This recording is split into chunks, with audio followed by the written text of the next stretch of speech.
Now, brake jobs can be very expensive, and a big chunk of it really is labor. So if this is something that you can do yourself, you're going to save yourself a tremendous amount of money. Now, before we get the car off the ground, make sure you've got a 17mm socket to loosen up all the lug nuts, and I'm going to do all 4 lug nuts, or all 4 wheels and the lug nuts before the car leaves the ground.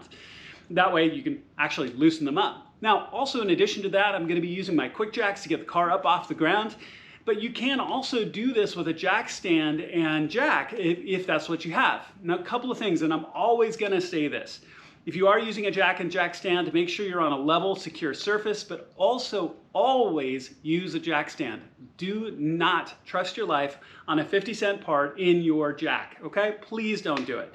So the first thing we want to do is loosen up all your lug nuts all the way around, which is, like I said, it's going to be a thin-walled 17mm socket. So we're going to do that, and then we're going to have the car up in the air, and I'm going to show you all of the next steps.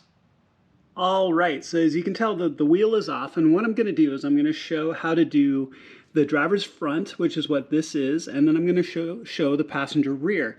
The process for the other two are going to be exactly the same, but I want to show these because your front and one front and one rear also have your brake wear cable as well. So I figure I'll show those and how you change your brake wear cable and the rest. But here you are looking at your brake caliper. So you've got your rotor, which we're going to replace. We've got the caliper. Now, these rotors are not in all that bad of a shape.